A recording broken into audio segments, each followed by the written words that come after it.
Coming up in this episode of Weaponized. I know that you are very active in working with the committee staffers to figure out who could testify. Question is, will the agencies give up their data? Probably, yeah. And how do you know if they're not giving up their data? If it's hidden somewhere, you don't know. There are craft of unknown origin, likely to be non-human, and then you pick what that means or where they're from, extra whatever, right? But I think what's going to disturb the public more than anything at all, no matter what the phenomenon is that in our most trusted institutions, our governments in particular, were willing to maintain a lie of this magnitude and gravity for 70 plus years. I think that is going to freak the public out.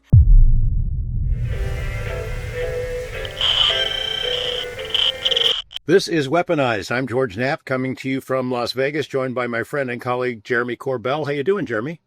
I'm good, man. I'm looking forward to September. I haven't talked to you in a week, a month? That's right. I got you, man. You've been moonlighting, recording Weaponized without me. What's the deal? Hey, man, you didn't show up. Come on, don't put the blame on me. Yeah, I got to talk with some friends we'll hear about in a second. Yeah, we have a fun episode coming up. Always love talking to these three guys. They're longtime friends of ours, and we used to call them the young guns of ufology. I'm not sure we can call them the young guns anymore. Are they that young? Younger than us. Yeah. I don't know, actually. I think younger than us, Yeah, they're good friends. It's always great to hear. I haven't seen this episode yet, the conversation you had with these guys, but it's always great to hear additional input from people who've been around the topic for a long time. I know they became the Young Guns. That was the title given to them and a few other people right after that December 2017 New York Times story came out. And suddenly the buzz around UFOs really got hot and heated, and they became really voices of reason in the whole discussion. Still are. Joe Murgia, better known as UFO Joe, writes these big, long, intricate pieces on Twitter, on X. Ryan Robbins, UFO Jesus, very thought-provoking guy, always kind of looks for the bright side of issues, as you expect somebody named Jesus might be. And then Danny Silva of the Silva Record, we've been kicking around the idea of giving him a new nickname, something with UFO in it. Maybe we better not share the ideas we came up with. I don't want to get Danny ticked off. Yeah, man, they're great. And it was cool to see. It's kind of like a void of opinions in some ways on X. And then they just came in leading the charge like knights. And it's really cool. They've sustained it since the 2017 era. And I always like talking with them. This was supposed to be just a conversation I was having with them. And you're like, oh, come on. If you're having the conversation, just record it. I'll show up. But then you were a no-show, George. Couldn't be there that week. And, they keep up with things that we don't keep up with. They have their hands and tentacles in a lot of different groups. They interact with people that you and I don't really know in UFO world. So they have a lot of input and observations and things that we're not privy to. So it's always great to talk to them. I can't wait to hear it. Yeah, they keep, UFO Twitter, UFO X on lockdown. And really the conversation was I wanted to see what their opinions were on the current news. We had J.D. Vance talking about how in August he's going to study the UFO topic because he's obsessed with it. That's the vice president. That's a cool thing for someone to say in some podcast. Now, the question for me is, well, why doesn't he get a formal briefing? There's very specific things that he could be briefed on, being part of the White House that would give him, really good knowledge on this. So I don't know if it was just a fanboy thing on the UFO topic or if he's taken it extremely seriously as far as getting briefings on it. But in the same week, you saw that Tulsi Gabbard also talked about the UFO thing. So you get these kind of big statements from people within government right now, which shows a great interest, which leads us perfectly to what we're told. September, there's going to be another UFO hearing.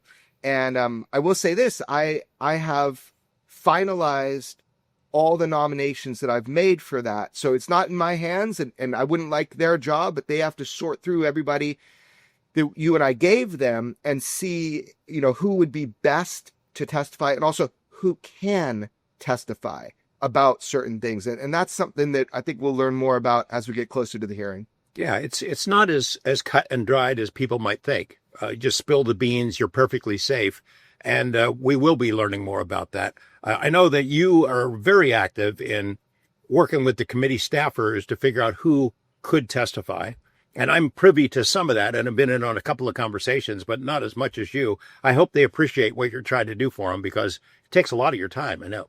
Oh, yeah, it's a full-time job when these things go. And sometimes there's not a lot of reward, as we saw with the last hearing. So, it's just like, it is what it is, man. I'm trying to push the ball forward and get people, who will say yes to talk. And then the question is, how much can they talk about and what impact will it have? And I don't know. We're just going to get the best people forward we can and go from there.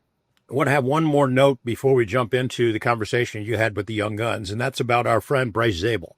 So Bryce is a good guy, a friend, a colleague, a trusted confidant. We talk to him all the time. He's had this great podcast going for a while called Need to Know, and they're often on the same page as we are. We've had them on our podcast, and with Bryce with Ross Coulthart, but I guess Ross has left the show, and as of 24 hours ago, Bryce debuted his new co-host, and it's somebody we know really well.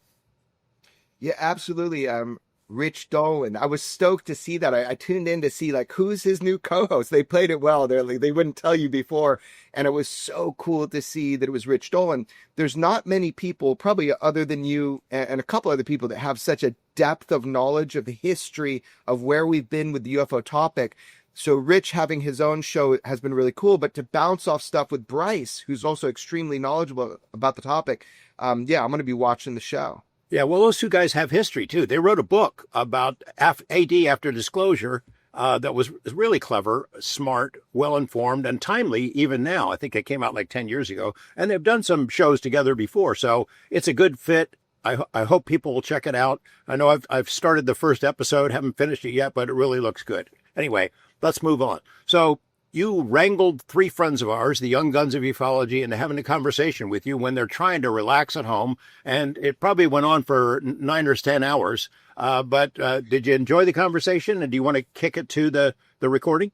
Yeah. We'll move to the recording. It was really cool. It's just catching up with three friends who've been in the trenches, some longer than 2017, but it's always cool to hear the word on the wash, what's going on in UFO X land, because I miss a lot of it. So here's the episode talking with our friends, the Young Guns of Ufology. All right, welcome to Weaponized. We do not have the G-Man, George Knapp, today, but I do have three really, really good friends of mine who have been attacking this topic relentlessly for a very long time now, but each in a unique way. I think our audience knows you guys. And so, Danny, Ryan, Joe, how are each of you doing in that order? I'm good. I'm not speaking much on the old social media, and I'm just kind of taking a step back, listening to you guys. And I'm still tracking everything as much as possible. I just haven't felt the need to speak up because I like not arguing on social media. It's fun for me. So it's just as easy to track it and not always give an opinion. But I'm still here, and I'm watching the great work you and George are doing and all the great contributions that Joe and Ryan are doing on social media and other places. And I'm just kind of waiting to see and following the developments. Nice, man. Yeah, social media is a battleground for this stuff. And I know I've been watching recently, Ryan has had some really cool drops, some video drops. So Ryan, how you doing, man? I'm doing good. Just trying to stay up to date with all the news. I feel like huge UFO news is dropping every other day. It's kind of crazy. And I'm trying to catch up on some of the stuff I missed in the past few months as well. Nice. I want to ask you what some of the huge news is, but in the meantime, Joe, UFO Joe, what's shaking, man? Same issue. It's like Sunday. I'm like, all right, no UFO Twitter today. I'm going to just stay off. And I wound up staying on for 8 hours. It's like everything kept happening. It's like, we got a new Burleson interview. We got a new Rounds interview. We got this, we got that. So yeah, it's good. It's just, it's hard to keep up with everything. Yeah. It's a different time, right? We have so much breaking constantly now, and that is not the way that it was been over the last decade.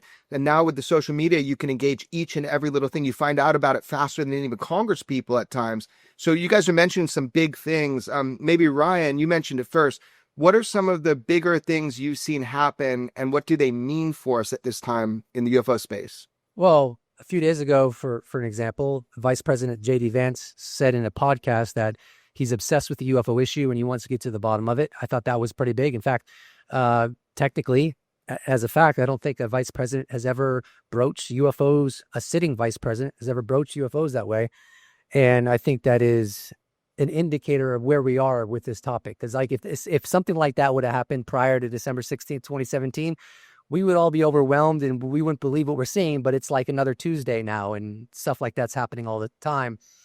But, you know, I think George Knapp is kind of rubbing off on me, though, because, you know, he's very pessimistic about transparency. And, you know, when Trump came into office in the beginning, I was like, okay, you know, we got Marco Rubio, and he's Secretary of State. We got John Ratcliffe. He's the director of the CIA. They've both been huge advocates for UFO transparency. Let's see where this goes. And like 6 months later, the Trump administration really isn't doing anything. So I'll believe it when I see it. Like I'm very optimistic about disclosure, because disclosure doesn't just come from the government. It can come from science. It could come from open contact. It could come from a leak to you, Jeremy and George. You know, it literally could. But I'm not sold on the Trump administration. You know, maybe I'm not being fair because it's only been 6 months, but I've kind of lost my patience, but I'm still very optimistic about disclosure because, as Richard Dolan has said many times, you know, disclosure is impossible, but it's also inevitable. So I'm kind of watching the inevitable part. Right. So that is a big deal. I mean, just to have a vice president come out and say, I am obsessed with the UFO thing. I'm going to take August and really look into it.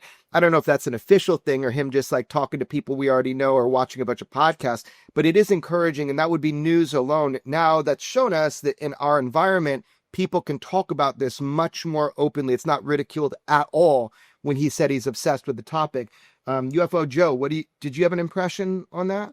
Yeah, and I tagged him. I said, give me a call, DM me, Vice President. And right away, people get mad at me because you have the political divide, of course. Right. But yeah, it's really good to see. And Trump, I mean, we could segue into Trump. What can Trump do? In the last 6 months, nothing has been really done. But, and I will go against what I said in the past. When Congressman Tim Burchett came out and said, we don't need the UAP Disclosure Act. We just need a one-page thing. Just get it declassified. And I kind of made fun of that. I'm like, it's not going to be that easy. But after seeing what Trump did with JFK, MLK, and RFK signing in an executive order, if he did that with UFOs, that would help push the ball down the field. We would not have to wait for the UAP Disclosure Act to be passed, if it gets passed. And right after he signed that executive order, Senator Schumer tweeted, now do UFOs. And we're all like, yeah, do it. Just do it. Because if he did it, even without the UAP Disclosure Act, I think we would get some documents, some files. I don't know how hard. I mean, I'm sure they would still fight it, the various agencies that have records, but it would be nice to see what would happen if he did that. Yeah, it seems like we're all wanting some sort of official acknowledgement beyond what we already have about the UFO reality. And I don't know how far we want it, like how much we want that will kind of satisfy us, because more and more as we go along, everything is less and less satisfying. Everybody's feeling like, just show me the goods. Tell me the truth. Danny, do you have any impressions on the Vice President talking about UAP? I'm Mr. Skeptical, and I'm always pessimistic on things. I've become that way over the years, and it's just hard to know. I mean, it's not a Republican or Democrat thing. It's just politicians in general. They're hard to trust them when they say something. Is it just lip service? You know, it kind of came off to me as Vice President Vance. You know, I'm worried that he's just saying it and it's lip service and it's meaningless. And that's just kind of my view on everything that's said now. But I have to always remember when I started in 2017, like Ryan was saying, this was all amazing stuff. Like, and now we're just kind of like callous to the situation. Like, this would have been so huge, 7 years ago. And now I almost don't even care that much about it, because I think, oh, he's just saying that. And, but I hope something comes of it. I always have that in the back of my mind, but I feel that way a lot of, even with the UAPDA or other things like that, I'm hopeful. I want it to work, or first I want it to be passed, but will it even work if it gets passed? We've just been let down so many times. With it. For some of the people, I'm sure a lot of people that are listening know about when you say UAPDA or the Disclosure Act. But let me ask Ryan first. Do you have an opinion on this? It's the third time they're trying to implement this, and Senate's passed it through, and they're going to have a vote in the House. And there's a lot of kind of, split opinions about this. Like, is it a good thing? Is it not a good thing? Do you have any opinions on this? Have you been tracking it a lot? I've been tracking it to some extent. I mean, I think it's absolutely a good thing. Legislating UFO transparency is obviously a good thing. The question is, will it work? And a bigger question is, will it even get passed? I know there's been opposition to it. I think Mike Turner was one of the people that was opposed to it. I don't think he is influential at this point in where we are right now. I know that Chuck Schumer and Senator Rounds have reintroduced it, and they've spoken about it. Rounds recently was in the media, and he was talking about he was even going into transmedium travel and talking about whistleblowers that have spoken to him directly. I think, now that it just came into my mind, we need more hearings. We need more hearings. I think the more hearings we get, the harder it is for the public to accept that the UAP Disclosure Act is not getting passed. And the more exposure these hearings get, the harder it's going to be for the public to be like, okay, there's all these people coming forward. They have nothing to gain. They're losing their jobs. They're being harassed for coming forward. So they're saying one thing, the government's saying another thing. Why not just pass the UAP Disclosure Act? What is there to hide? If people in the government know that there's nothing to see here and there's no enigma, I don't understand the constant reluctance. These long-held, multi-decade rumors have been around for a very long time, and they're not going away. But the closest we could get, in my opinion, to falsifying the UFO issue is to get the UAP Disclosure Act with the UAP Records Review Board, powers of subpoena, right? Throw the entire kitchen sink at getting to the bottom of this. Obviously, like Arrow, that's BS, because Arrow is like the Pentagon, investigating the Pentagon. That's not going to work. It's like drug dealers investigating their posse. That's not going to work. So we need the UAP Disclosure Act, which is kind of external investigation, Congress getting involved. So, to me, the fact that we struggle getting the UAP Disclosure Act makes me paranoid as someone who follows this topic. And I think it should make every American paranoid. It's like, and how much does this all cost? Isn't it like budget dust? And what do they pay on? It's like a single aircraft compared to what it's going to cost to implement the UAP Disclosure Act. A B-2 bomber versus the UAP Disclosure Act. I don't know. It seems like these conspiracies are not healthy. If they're not true, then just put an end to it. Get the UAP Disclosure Act passed. And, I'm going to be very weirded out if we don't get the UAP Disclosure Act passed this time around. I'm not going to understand it. How can you have constant hearings and new UFO whistleblowers coming forward? They're not even just, they're not even like testifying under oath in the public exclusively. They're also going to members of Congress and testifying to Congress. So there's just like this bizarre scenario going on. So I do expect the UAP Disclosure Act to pass because, I think the government's kind of in a hard spot. If it doesn't pass and yet this topic doesn't go away, what is their excuse going to be? And how are they going to keep coming up? Is it going to be like 10 years from now and new senators are trying to get some kind of UAP Disclosure Act passed? And then it just like people are opposing it. Like, it just makes no sense to me. That's really all I have to say. So it's been 3 years since they first introduced it, about 3 years. And we were all like, we know it's not the be all end all, but we're hoping if it gets passed, we're going to finally get to see some data that we have not seen before. And then Rounds was being interviewed on the South Dakota ABC affiliate. And he's asked, he goes, and even David Grusch said at Seoul 2 years ago, he's like, guys, if this doesn't pass, it's going to be really bad. I'm paraphrasing. So Rounds is asked, if the UAP Disclosure Act passes, do you think the public will get to see more data? And Rounds goes, I would hope so. I'm like, that's not the answer we want to hear. I would hope so. It's like, if he's skeptical that we're going to get data, how am I supposed to feel? So that was disappointing. I did not expect him to be that. And I know he's really conservative, but still disappointing. I think he's also experienced the mercurial nature of looking into the UAP topic. We had a really good interaction when I was at the last congressional hearing afterwards, and he said it's really hard to get straight answers on this topic. So I think there's a sense of frustration too. He's high up on the food chain and he's getting denied access and understanding himself. So he's probably saying, I hope the public will learn more, because it's probably been hard for him to get in through certain doors, even with the role that he holds. What, in your opinion, Joe or Danny or any of you, what is it going to do? Like that's the question I'm coming to. So we need something to happen. So we're going to have hearings, and that's not for UFO land. Those hearings are for mass public. I've been fighting to get them public, open hearings rather than just facilitating people to tell behind closed doors, which happens way more often than the actual hearings. We want the public to hear what's going on.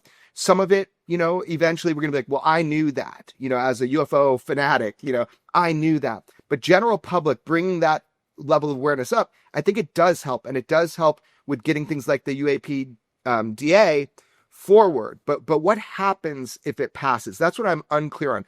What actually happens if it passes? Do any of you know?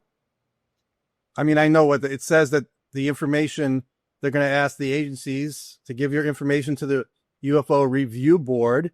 And then those people are going to look at it and decide if this gets declassified or this does not get declassified. And then it gets to the president and he has final say. And then if he approves it, then we get to see data records. I think that's the basics of what we're going to get from the UAP Disclosure Act. The question is, will the agencies give up their data?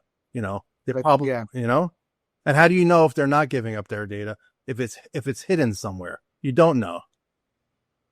Unless you have people telling you specifically where that data is and what it implies, and you have specific places to go and get information, which I do know that they have specific detailed instruction of where some of this information and hardware is. And that was given to them a long time ago.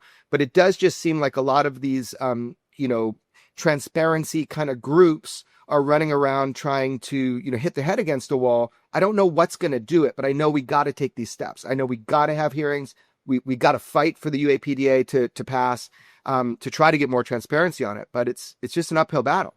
George said, I think the last episode we were on, no matter how pessimistic and discouraged and frustrated I am, we never could quit. And George said something along those lines, and I thought that was really not only, it's obvious, but it's important. And so I try to keep that in the back of my head.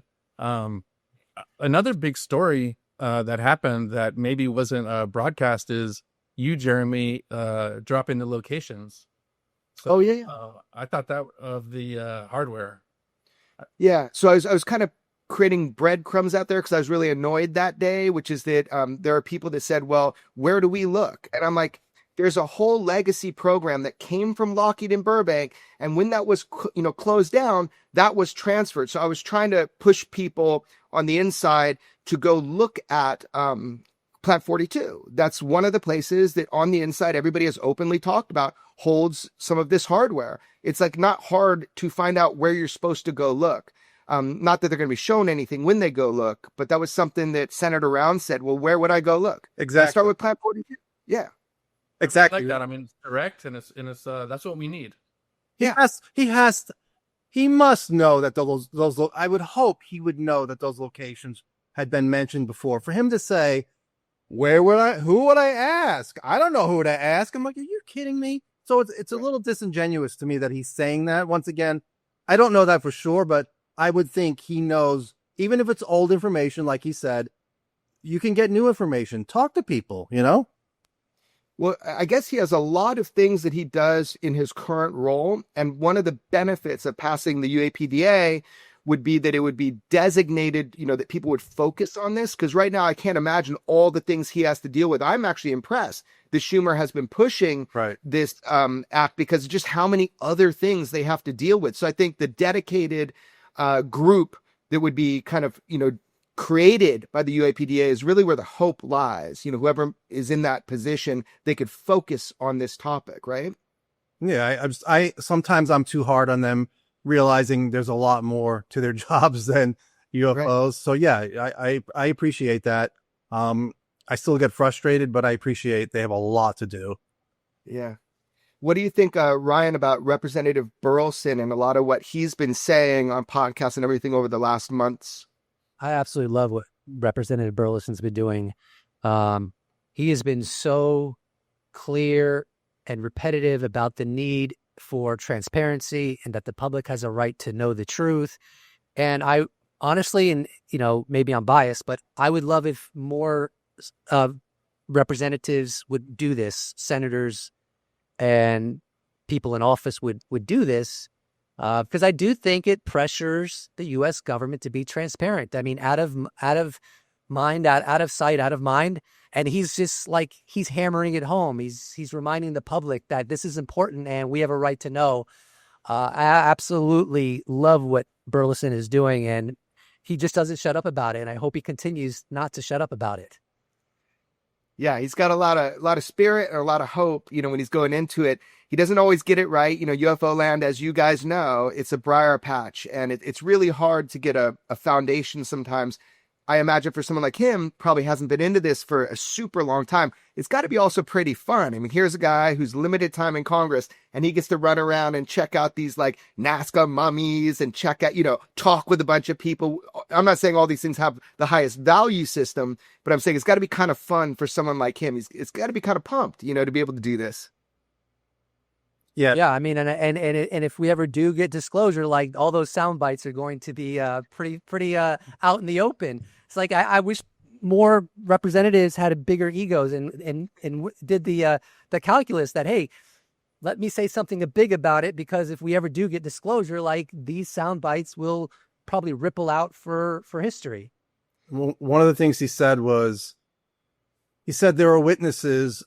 They're looking for the next hearing. He goes, we're looking for firsthand witnesses to people who have said they've had contact or interaction with non-human intelligence. He said there are people that have gone on news shows, but they will not testify in front of Congress. And I'm thinking the only three I could think of, Jake Barber from Skywatcher claims he picked up a craft, multiple craft, or at least one craft. Jay Stratton, who has talked about seeing non-human, not bodies, because I've got on people for saying that, non-human, what did he say? He said non-human craft and beings. What, say again? Beings.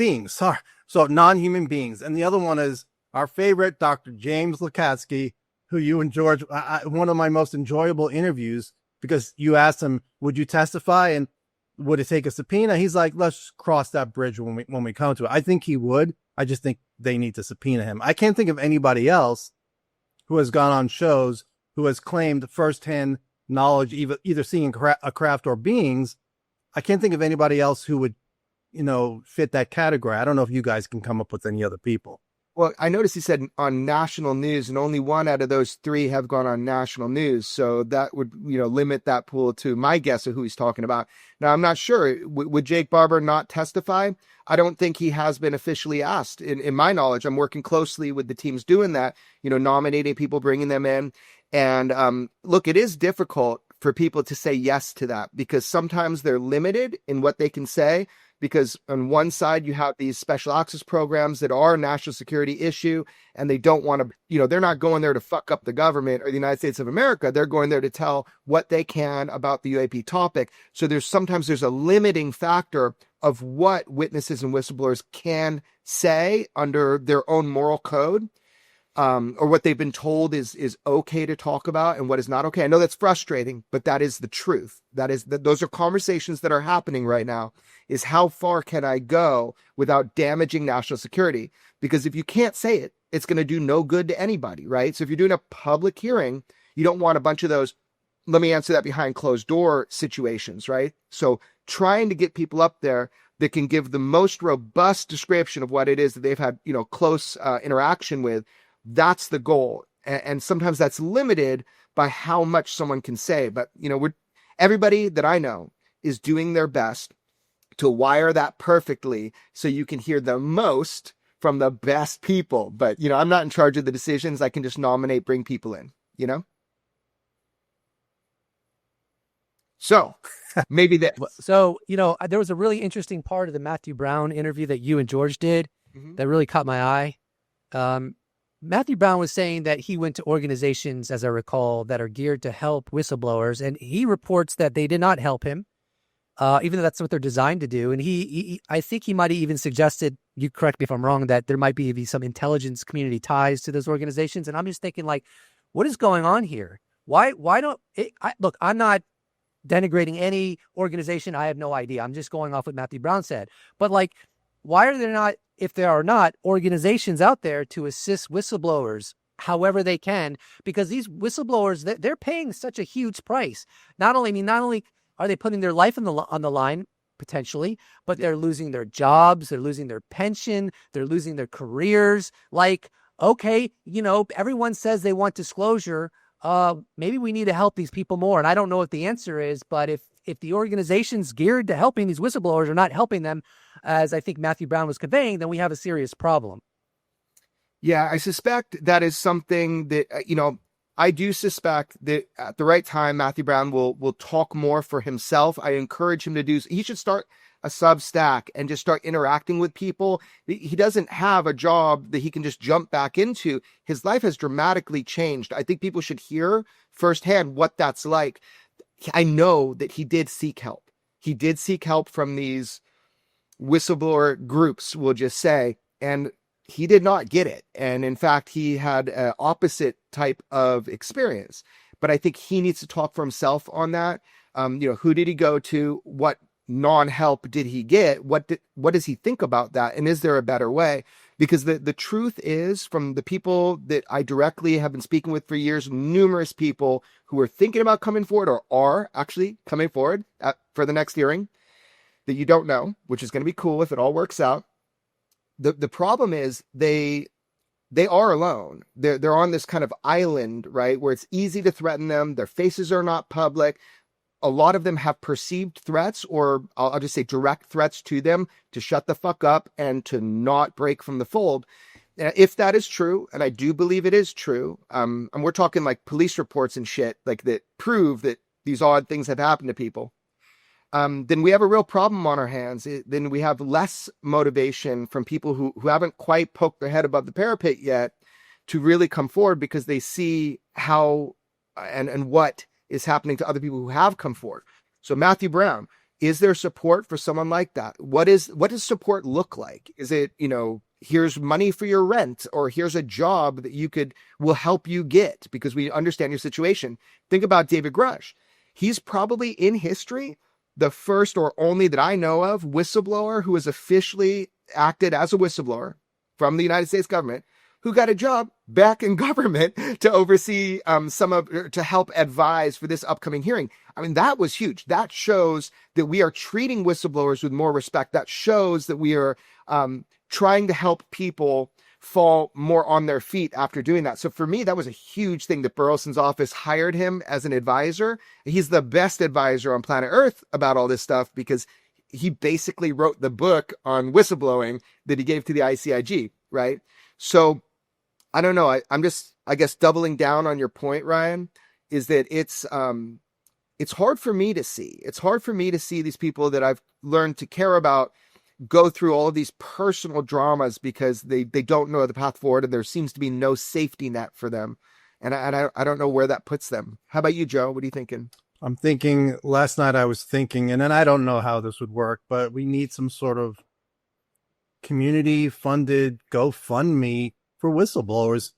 How much could we raise? How much would we need to raise so we can say, hey, you've been through a lot. Here's $30,000 to get you and your family through this year. I don't know, $500,000. I mean, yeah, $500,000, $1 million for 10 whistleblowers just to take care of them if they go through that. That's just an idea I had. I don't know how that would work.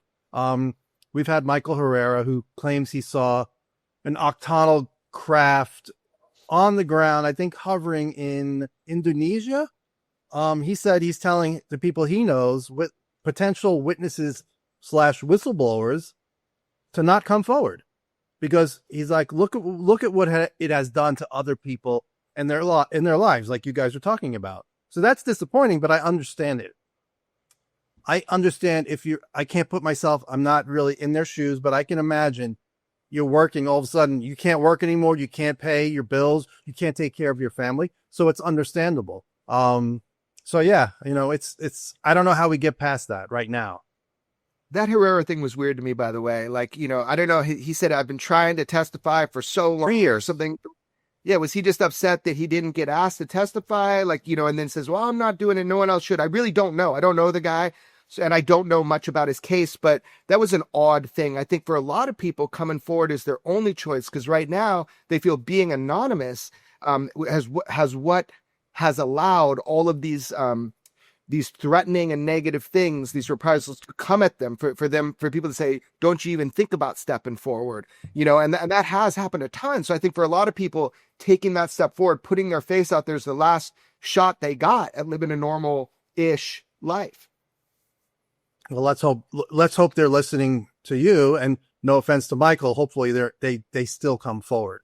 I mean, you obviously have your ear to the ground. You know what's going on with witnesses.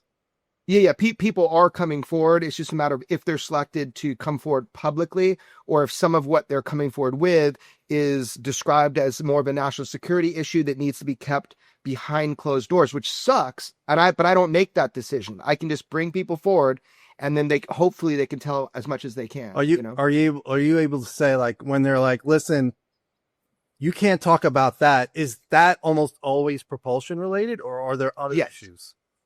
No, it's propulsion related and program name related. Okay. And because, you look at something called, so look, none of this UFO stuff exists. We're not reverse engineering anything, except for the fact I've been in the meetings where they're like, that is a no-go place, because that is a strategic advantage. If you're talking about, reverse engineering propulsion systems, and we're doing it, and that's part of what you're here to talk about, you should probably just let us do it. That's kind of the sentiment you get from real patriotic people. And I totally understand that. But I think what we're all fighting for is we don't have to tell people, like, again, how to build a nuclear bomb, but we can admit that there's a nuclear program and nuclear physics. And I think that's the biggest thing. If I look at what disclosure looks like, it's just an acknowledgement of the basic facts that there are craft of unknown origin, likely to be non-human. And then you pick, what that means or where they're from, extra, whatever, right? That acknowledgement itself, just flat out, I think, is, for me, disclosure. As soon as we get that, then I'm going to feel like we've crossed the Rubicon. But I would like to ask each of you, what does that look like for you? What is the best dream scenario in your mind right now? What is disclosure to you? What happens 5 years from now if everything goes right? I'll just jump in and say disclosure is the acknowledgement that we're not alone. Adding to what you said, Jeremy, regarding like nuclear physics, and I know that David Grusch spoke about this when he was interviewed by Ross Coulthard. He's like, you can go to a university and study nuclear physics, but you're not going to learn the designs to like a nuclear ICBM, right? Or anything like that. So it is integrated into society, even though simultaneously, you have the Department of Energy, where some of the biggest secrets the U.S. government has is, how does nuclear power work? How does nuclear detonations work? And so you can have it both ways. You can study UAP and maintain classification on the stuff that's dangerous for society. And former Rear Admiral Tim Gallaudet, he just recently sent a letter to the science advisor to President Trump. His name is Michael Kratsios. And he was outlining exactly what you were just saying. Why is this not a national priority? It's so insane. So to me, disclosure, you first have to acknowledge we're not alone, and then everything else will take care of itself. Once the world learns we're not alone, you don't need to persuade scientists to pursue this. They're going to be frothing at the mouth, as will everybody else. So it's mind-blowing that we live in an infrastructure of reality where there are so many interests from so many different disparate places, all aligning with the goal of keeping it secret. And that's when I have sympathy for skeptics. Yeah. You know, I don't agree with skeptics, but when you look at it through that lens, it seems implausible. How many nations have smoking gun evidence of UAP, right? Yes, the U.S. allegedly has craft retrieval programs. I think it's likely, but then China has them. Russia has them. The Five Eyes are all read in on this and talk about it. It's like, it's so universal, and yet all 8 billion of us are walking around completely oblivious. So yeah, disclosure is just acknowledgement we're not alone.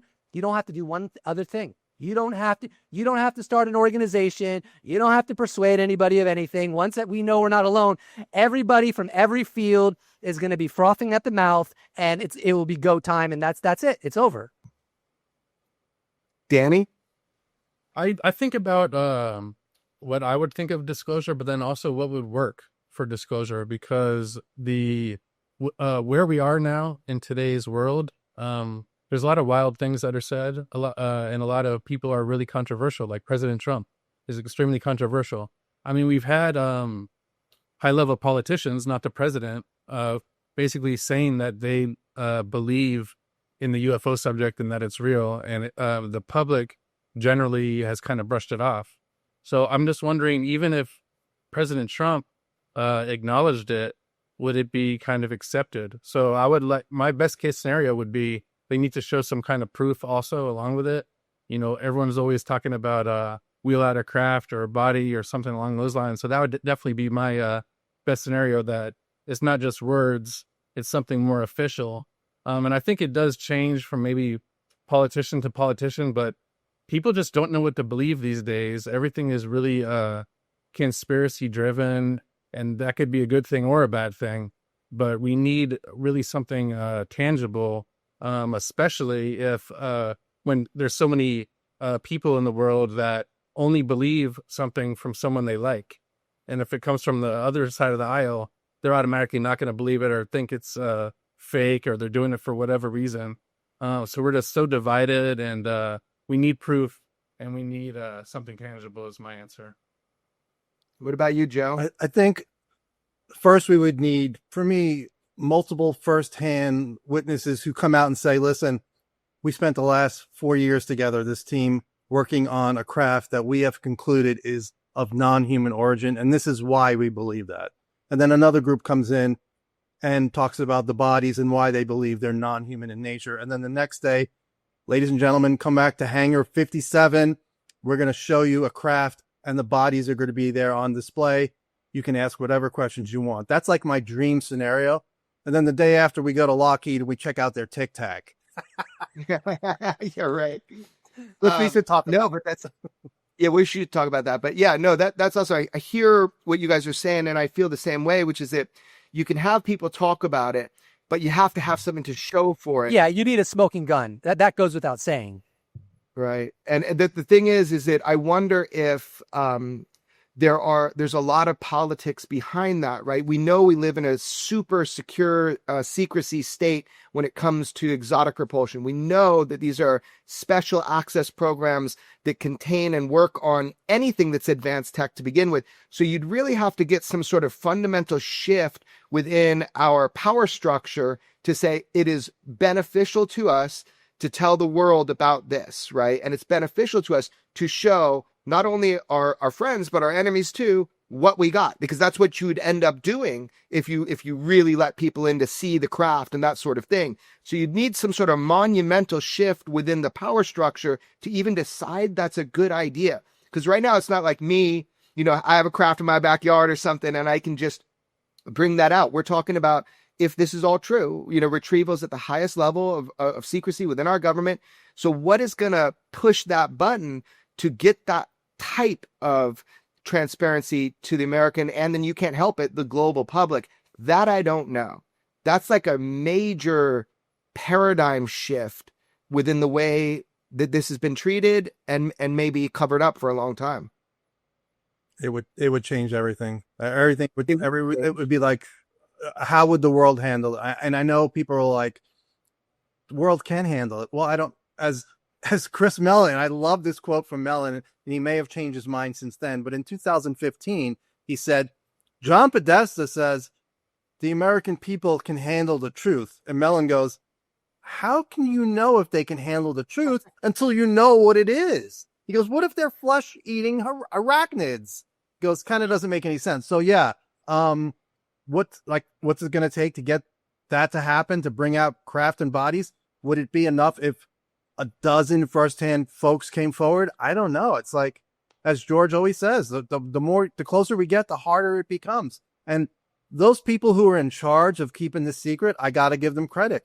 They've done a really good job. And it sucks what they've done to whistleblowers, but it's really working so far. You know, we have not heard. And hopefully the 3 people you talk about, I don't know if you can tell us anything more about those people who may testify in September, the people you talked about who have firsthand knowledge. No, I think everybody should see if they're going to testify. And it's more than 3, by the way, that I've officially brought in. So let's see who's going to testify. And if they don't, I think they're already coming public. They've already recorded with me and George anyway. So there will be, there people will come forward on their own time. But right now, let's try to use the system and do it right. The government said they're going to help. Let's let them help. I want to push back a little bit to what Chris Mellon stated. I remember him saying this, and, Mellon is an absolute awesome disclosure advocate. So, I support him hugely, but I don't think it matters what it is.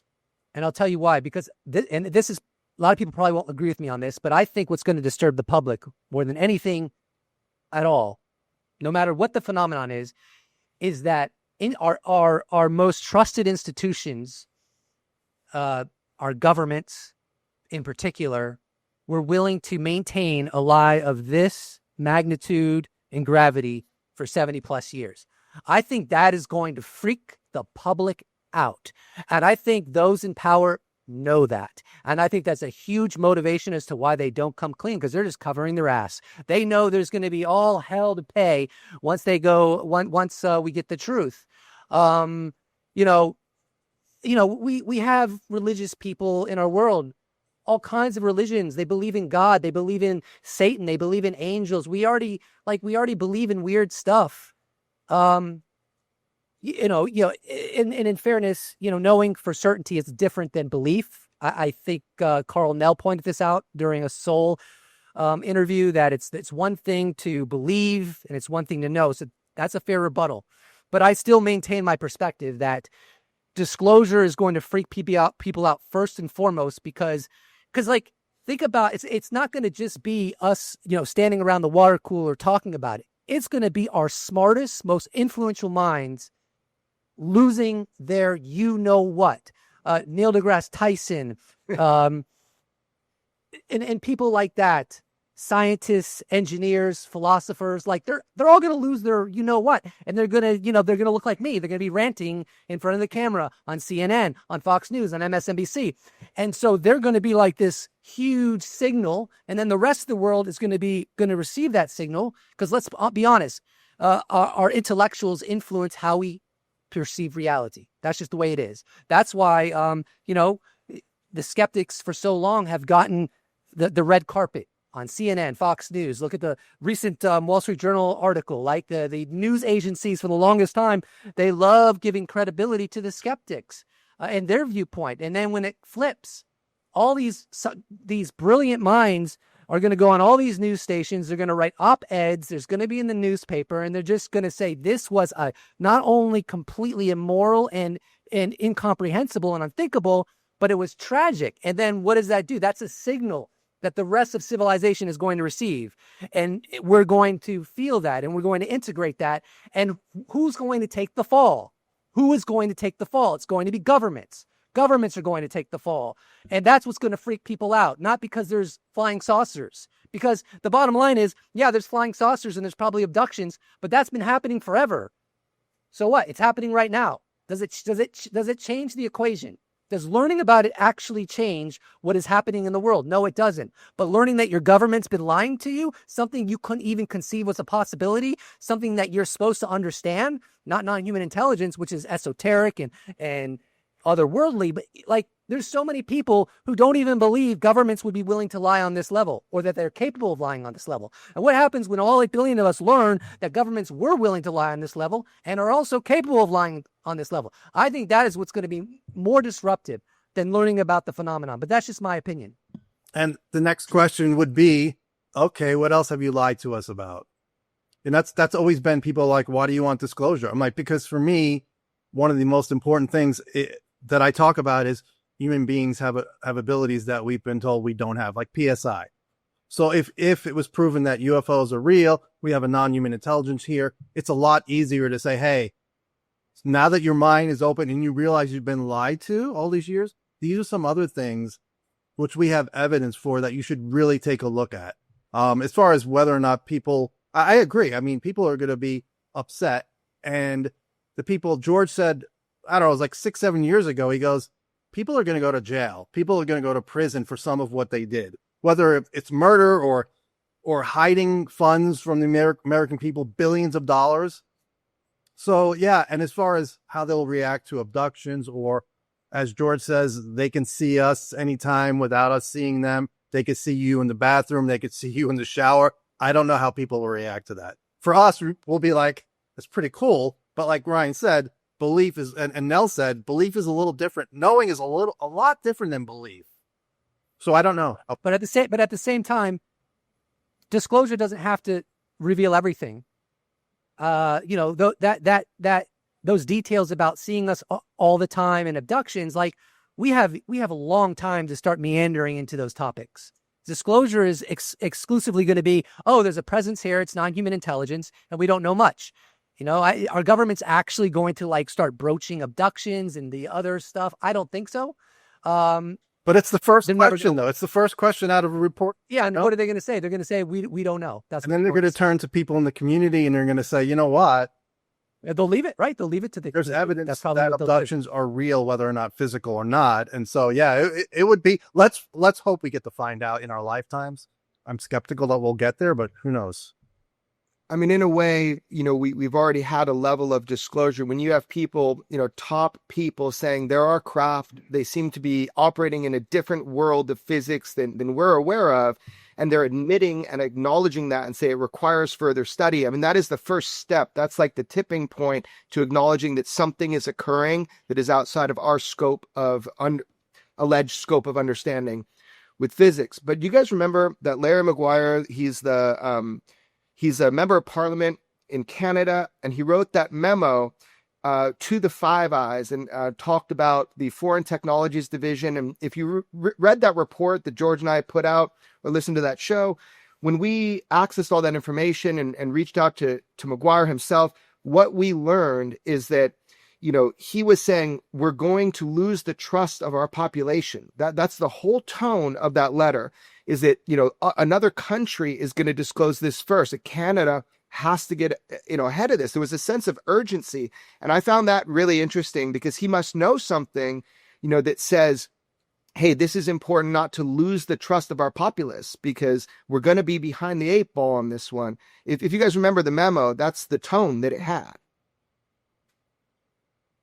Jeremy, I have a question for you. I'm just wondering, because, some of the whistleblowers that have come forward recently, including Matthew Brown, Michael Herrera, and Jake Barber, they all agree, they all perceive that the back engineering efforts have been somewhat successful.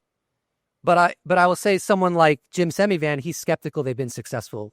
Yeah. He thinks there's been derivative technologies. I think you also think they've attained derivative technologies. But have you or George changed your mind at all about the proposition that there have been some actual replication technologies where they can actually fly and stuff like that? Yeah, I'm really open to having my mind changed on that, because I remember it being a very sad day when I came to the definitive conclusion, from where I was standing then, that we have not made significant progress in any way. Now, I've heard a lot of stories about a type of reverse engineered craft, particularly triangles, right? That operate with some of this technology. The evidence is there that something exists as far as propulsion leaps that we've taken, but I don't have significant evidence that it's anything on an industrial scale or that we've really mastered this. I would love to be wrong, and there's a lot of people that probably have a lot more information than I do on it. But I see also the nonsense and the bullshit, like trying to claim that in 2004, the Tic Tac was made by Lockheed. That is inherently false from any scope of my imagination, from anything that I actually know. I also know that that is a narrative that I told everybody this. I told everybody this years before, that this was going to be a narrative that is pushed, because I saw it coming in as passage material from the CIA. And so that is something that they reached out to Commander Fravor about. That was something some good friends of mine who are on the programs told me, tried to warn me that that was going to be something coming out of that agency and infiltrating into popular culture, which it now has. So that is also a signal when you're trying to pretend to people that we have greater capability than we do, which is a great thing for our enemies, right? To make them think we've got things like Tic Tacs out of Lockheed. The thing is that anybody I've ever talked to on these programs flatly says, I wish that was the case. So no, my mind hasn't been changed, but I'm really open to it being changed with good information. You know, and it's my friend, Michael Vi, who's a former Intel defense contractor. He said, he texted me like last week. He goes, if we have that tech, he goes, there's no way they're going to let it out like that. They're not going to go to a reporter and say, we have this tech, because there goes our technological advantage over an adversary. So he believes if we have it, because he's definitely on the side of thinking we do, they wouldn't let it out. On the flip side, and it's only an anecdote, but it's one of my favorite anecdotes. Commander Will Miller, who did a lot of briefings in the Pentagon, he briefed Admiral Wilson. He was the lead, even though Stephen Greer said he was the lead, but Will Miller was the lead to brief Admiral Wilson. He said on his he was working with a guy who worked over at Area 51. And on this guy's last day, or Will's last day in the command, this guy said to Will, he goes, hey, Will, he goes, you know those craft that you got your friends at SETI see in the air where they're doing 90-degree turns and going Mach 9, and you guys think they're extraterrestrial? He goes, yeah. He goes, well, they're not. And he goes, and the guy just walked away. So it's an anecdote. Obviously, it does not prove anything, but it makes me wonder. It's always making me wonder, do we have that? And in the end, I don't know, because it's mixed. Eric Davis, no way, we have not done it. Other people, oh yeah, we've back engineered. We have triangles that can go anywhere, anytime in the universe. I don't know what to believe. Yeah, I mean, question. Forgive me, Jeremy, if you've answered this before. What do you think Lazar recorded that night when they went out there? What do I think he recorded? I think he recorded a test flight of what it is that he knew was working out there, because it came up at the same time every week. I think it was a disc. It was probably us flying something that... Oh, right. Yeah, that I still don't know. Even to this day, that's something that Lazar has really grappled with, because he just doesn't have enough information. He found it extremely odd that you could kind of talk with a pilot inside of one of these things with a radio. He's like, none of that he was questioning it when it happened. He's like, none of that makes sense from how I understand these craft operate. If they do have a gravitational propulsion system, radio waves ain't coming in and out of it. So he already thinks there was some kind of ploy to misdirect him during the operation of that craft.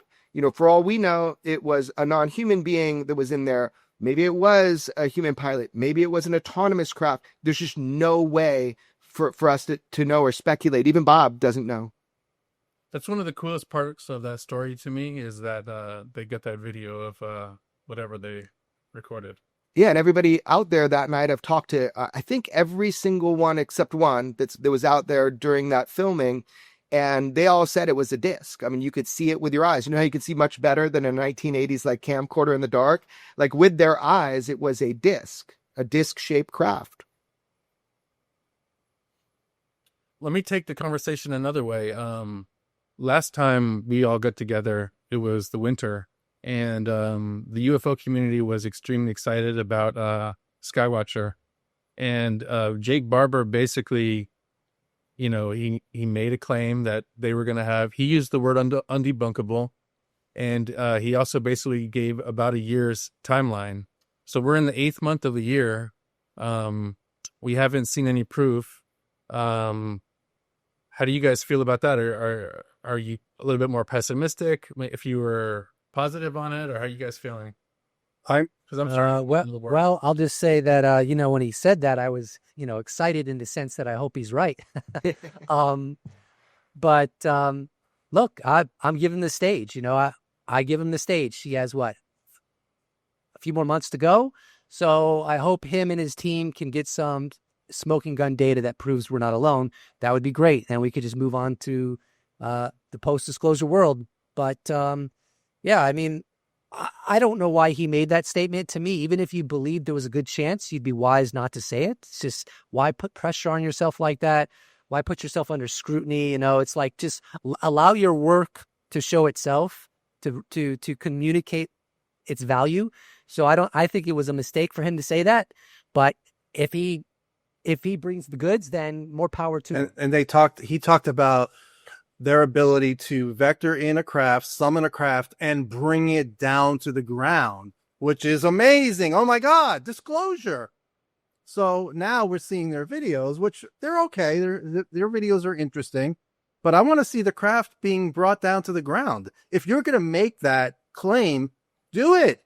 Why can't you just do it right now? If you have the ability to bring craft down without technology, using a psionic asset, using their psychic abilities, do that. And then this question about whether or not we're alone, that's assuming that there's something inside, but that would be momentous. And so I am skeptical, but I'm patient. They still have time. I'm frustrated because, I mean, I've seen people tell me they've got these extraordinary capabilities. I've never claimed I do. I tried to bend a spoon with my mind with Dr. Edgar Mitchell, and I failed dramatically. I have no psionic ability. So I haven't seen even somebody who's been able to demonstrate that to me in a very fundamental way. So the claim that you can bring something down, have they claimed that they've done this before, that they've brought down whole craft with their minds? Have they claimed they've done that? Where were the I'm pretty sure they have claimed to have done that. And I don't know if it was where they were doing that, if they were doing it along with the government in the government program. And that's why we don't have video, but do it now. Like, you're out of the program now. Do it instead of not wasting our time, but instead of showing us videos that are, they're not really definitive, bring down a craft. Bottom line is this, guys. It's going to take, so I'm going to give the dude, I don't know the guy that much. Like, he's nice, talked to him a few times, but I think giving everybody a little bit of grace here, like, I'm not going to put somebody on a clock. They shouldn't put themselves on a clock either. It's like, I think if we have an asymmetric approach to studying this, like, obviously we all think this is real, or we have enough evidence to satisfy within ourselves that this is a real and important phenomenon. So that's where maybe the four of us are coming from. But I think what we can do is try to enroll the curiosity of more and more people through an asymmetric approach. If we have hearings, that's great. And I think you're right. I think it was Danny or Ryan, you said, if we get those hearings, then that'll push us towards maybe the legislation having more fuel and more steam. Absolutely. I absolutely agree with that. That if you have the endeavors of Skywatchers, you have the endeavors of the Soul Foundation, you have the endeavors of, whistleblowers coming to me and George, we have people talking about it and doing journalism on it, like you three, all of that together, I think we're going to find ourselves in a different location in, 8 months from now than we are today. But I will never put a clock and push it on one person is going to bring us absolute disclosure on this topic. I think we have to work all in tandem, if not together. Does that make sense? And I think there's another issue too. George Knapp speaks about this a lot with Skinwalker Ranch. Like, you had NIDS, National Institute of Discovery Science, or whatever it was. Yeah. And they spent years trying to document the phenomenon and had all kinds of brilliant people trying to document it. And this was one of my criticisms early on when Jake Barber said he's going to get the evidence in a year, because I have this bias that the phenomenon picks and chooses who it gives evidence to. I mean, it's been stated they're the architects of the secrecy, and I think that's true. And if it is true at all that all these corporations actually have parts and pieces and crash retrieval programs are able to get these craft, I don't think it's a statistical anomaly that no one else is able to do so. So in that sense, I know it sounds spooky and conspiracy oriented, but I fail to see a good counter argument. It seems to me that the phenomenon is kind of controlling this trajectory and this kind of the scenario we're in, where allegedly governments and corporations, the intelligence community and militaries have smoke and gun evidence of various kinds, whether it's radar data, visuals, or even craft, the pieces of the craft, tracking the craft coming in and out of the water. But yet Is Avi Loeb going to get this? Are other scientists going to get it? I don't know. It depends. I mean, if the phenomenon wants them to, yeah, it's inevitable. But I'm just not convinced, and hopefully I'm wrong. I'm not convinced that you can necessarily just put your best foot forward scientifically, and if you do the right thing, you'll get the smoking gun, because the phenomenon might be 5, 10, 20 steps ahead of their efforts. And they, at the end of the day, they may just get to pick and choose. So it is plausible that when Jake Barber was in any programs, in that scenario, the phenomenon is willing to show itself with more clarity and in a more documentable way. Now he's in the public sector with Skywatcher. The phenomenon might not cooperate in that scenario. You've brought up one of my biggest issues. So with the general public, the videos that we see people sharing are basically useless. No offense to people shooting the video. And then we have Christopher Mellon and you and George saying some of the videos you have are amazing. Christopher Mellon saying they're 4K. Then we got up close stuff. So why, and it could be a censor issue, but why is we never get to see that, but somehow the intelligence community, the government, you guys are getting stuff sent to you. Why is there such a disparity in what we're seeing publicly and what allegedly exists privately? And it's a really good point for skeptics to say, or debunkers, because it doesn't exist privately. Your video that you guys released of that disc going through the clouds is one of the most, that's the video we've all been thinking. All right, there's a craft that we've heard about, a flying saucer. Other than that, nothing else we've seen looks like what we've heard about over the years. You have any? Yeah. What do you think?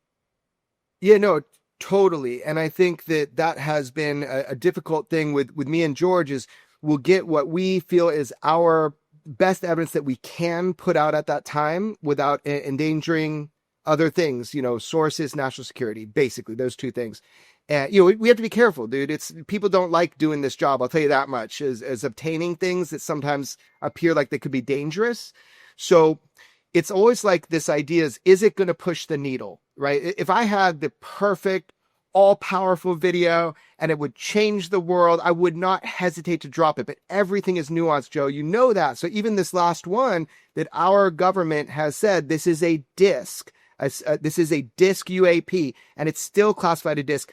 To me, it's the best we've seen so far, but it is not like the perfect video. And if I had the perfect video, I would push to get that out immediately. But everything is nuanced. A lot of this footage, you say 4K. Well, look, when stuff gets leaked to me and George, it's obviously people are filming a screen in a room. It's never going to be traditionally 4K. So I just don't know what's going to change the attitudes, but a long durational kind of putting things out as we can and trying to up the ante each time, better and better evidence. And we're going to do our best. But again, this disclosure thing, it's not in our hands. There's people that would be much more adept at being able to, kind of convince the world about the truth about UAP.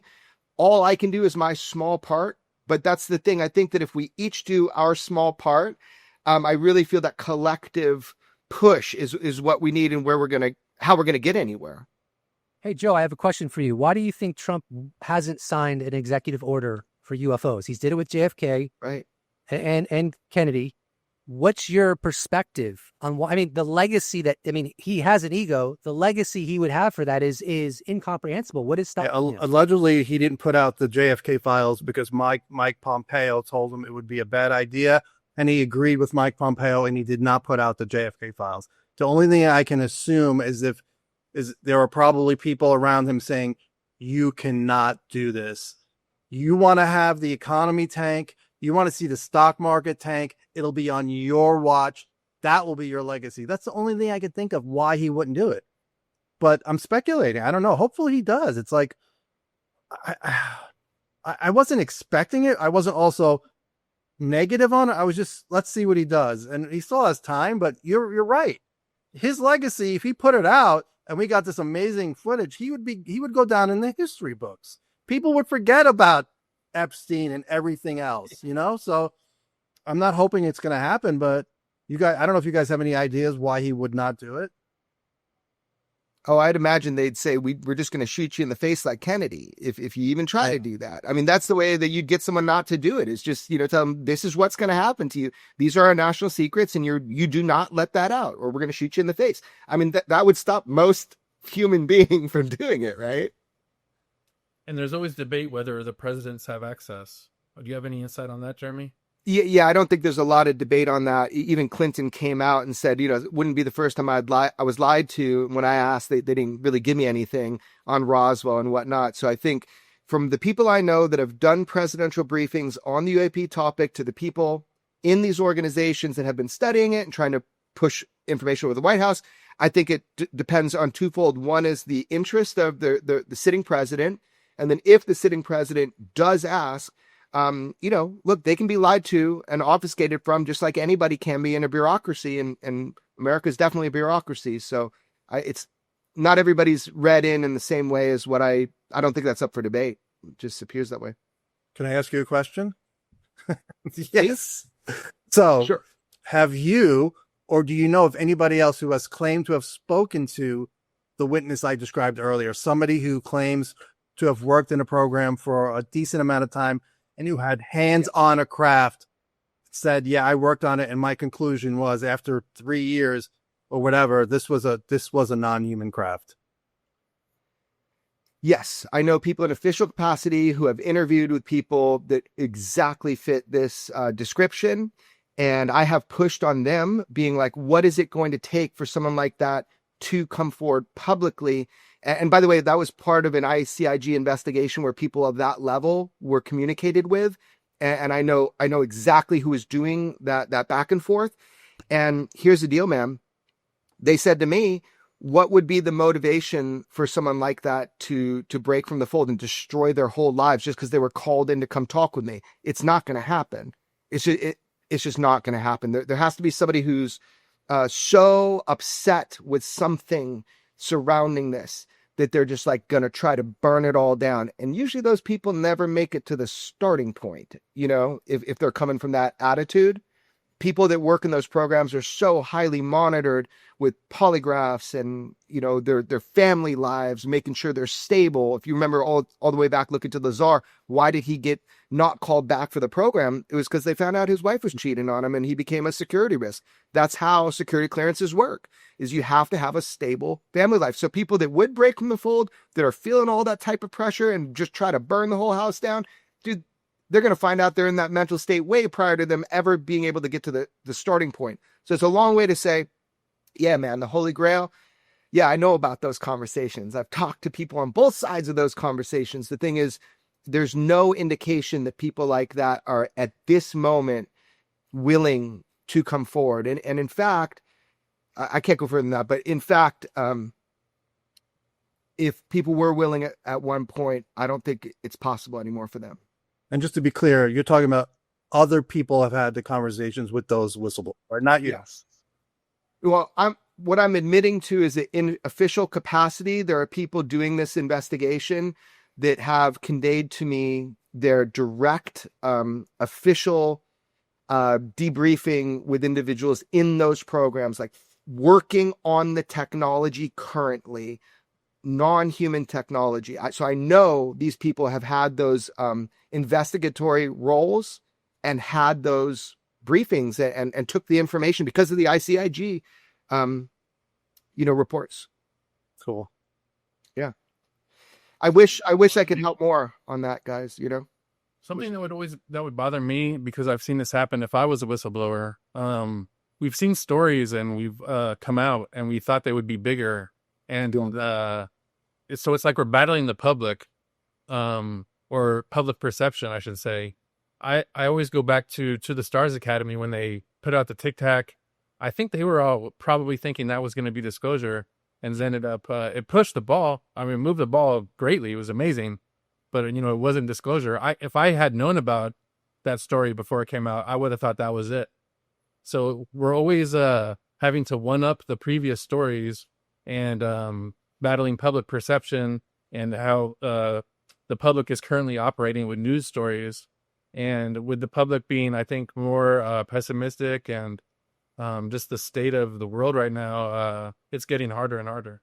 It's Earlson in his interview that was put out yesterday. He was so excited. He goes, the hearings are a little slow, but overall behind the scenes, we're making progress. And he's really excited. And I'm like, a few years ago, somebody privately told me, hey, members of Congress are being briefed. They know the entire story. And this person was very excited. And I'm like, okay, but we got Grusch. Grusch came forward because this person was like, people are going to come forward. The American people are going to be scared. Some of them are going to be excited. I think this person was talking about Grusch and maybe Nell. Well, they came forward. Nothing. People don't even know Grusch now. Some people did at the time. Right. It was definitely, I walked into a pizza place right after he had testified. And I go, somebody goes, how you doing? I'm like, well, we just had a congressional hearing. He goes, David Grusch? So yeah, some people did know about it. But for the most part, if I ask people in my family, 99% of them do not know who David Grusch is. 100% do not know who Carl Nell is. So yeah, it's public perception. People, compared to what the people somebody I talked to behind the scenes, they're like, here it comes. The public's like, yeah, nah, I don't care. Yeah. I think it's just going to be slow and steady, you guys. And let's wrap up this way. First of all, it's great talking with you guys. I'm a kind of fan of each of your styles of engaging people. I like watching the Twitter wars. It's more entertaining than storage wars. It's so cool to see what you guys uncover. And the way that you thoughtfully engage people, and each of you have your own kind of skill set. So I just want to say everybody should follow you guys on social media because I do, and I learn a lot about what's going on in the UFO world. I don't always tune into social media, but I'll follow your guys' stuff. But let's end this way. I guess what I'm saying is I'm optimistic still. I think that we're going to have the best hearings that we can legally have at this time. I think we're going to, push the envelope a little bit more open. If they choose just 3 of the people that I've nominated to Congress, I think we're in a good place to continue the conversation. It's not going to bring disclosure in September, but I think that paired with good journalism, honest journalism, which is sparse these days when it comes to the UAP topic, and then also just relying on the information that comes to journalists, such as videos and that sort of thing. Let's just do our best, get everything out, talk about it, raise the bar a little bit more of the discussion so vice presidents can come out and openly admit that they're UFO fans. And I think that we're going to make progress. Whatever this disclosure plan is, let it be from the beings or just from the willful army of people that want the truth. I think that we're making progress, and it might not be fast enough for everybody, but we are sitting in a different world today than we were in 2017. Final thoughts? I'd be remiss if I do not mention the work of, I don't know if you've talked about it or you've seen it, Jeremy, but the work of astronomer Beatriz Villarreal. Very interesting, showing basically in plates from before Sputnik, when there were no satellites, there were these transients that would show up on these plates. And then a half an hour before or a half an hour later, or a little around that time, they would just disappear. And what the evidence shows is that there's a statistically significant amount of these objects are disappearing when the sun is in complete shadow. So it suggests that they're reflective and they may be in an orbit. What's it when the satellites are geocentric orbit? They may be craft. There's like possibly hundreds of thousands. I don't think there are that many if they're craft, but people should check out her work. Beatriz Villarreal. I think I'm saying her name correctly. Yeah, fascinating step forward if that proves to be the case. Again, it's not going to bring the ultimate disclosure as Ryan described it, but it is going to be another kind of step in the direction of understanding the phenomenon if it is true. Any final words from you guys? I'll just say that I'm looking forward to the hearings and I'm looking forward to the trajectory we're on. I mean, yeah, I would like disclosure to happen in the next 5 minutes, but barring that, I look forward to all the developments that are going to happen. That, let's be honest, if the December 16th, 2017 New York Times article never came out, we wouldn't be here right now. We would not be having this conversation, let alone seeing so many interesting news pieces coming out on the regular about the UFO issue.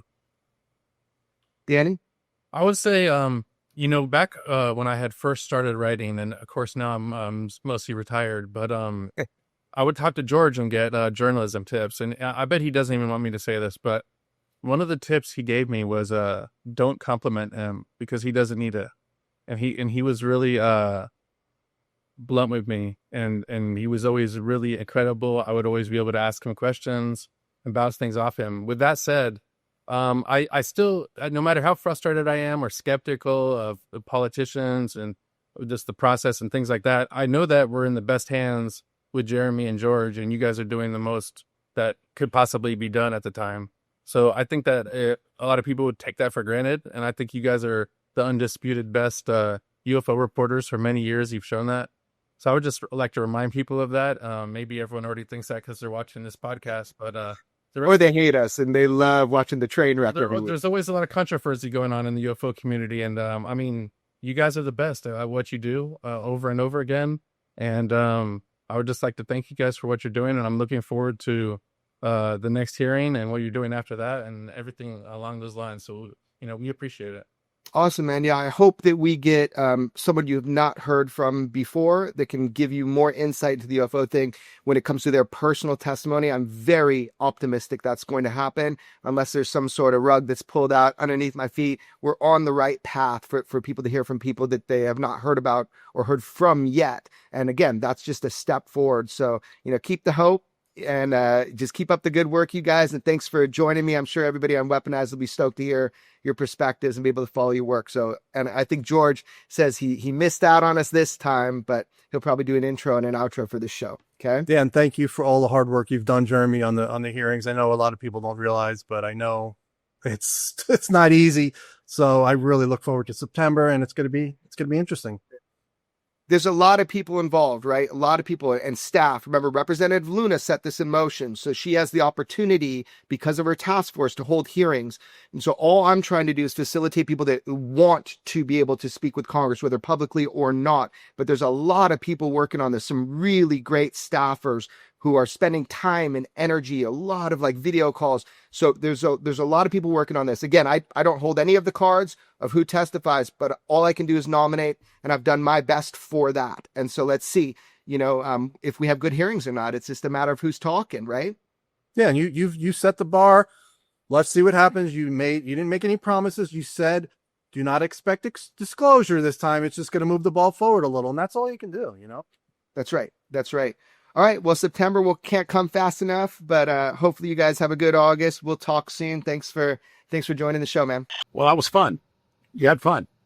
Yeah, it's cool to talk with those guys, and they're really thoughtful, and we have different opinions, but it's cool to hear everybody's opinion. And I got to say, they're really tuned in to what's happening now. So I suggest everybody go look at their social media and kind of follow what they do, because you're going to know, before anybody if you do that. So we are now less than 30 days of when we presume the congressional hearing is going to happen. And I know there are a number of names that you have proposed to them. There are other names maybe that they've considered, some names that maybe have been suggested by other folks on Capitol Hill.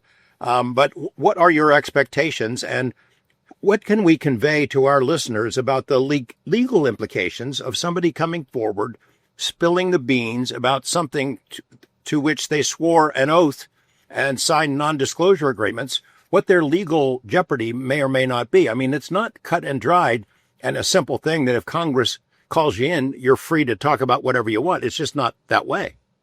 Right. Yeah. People don't understand the process so much, which I get. How would people? But it's not just we give them names. We do years of vetting on people. We create different categories of exposure to this sort of thing, and we bring them these different levels of people, firsthand for sure. But the question is, to what level have they been exposed? Was it accidental spillage on documents, or was it seeing a craft?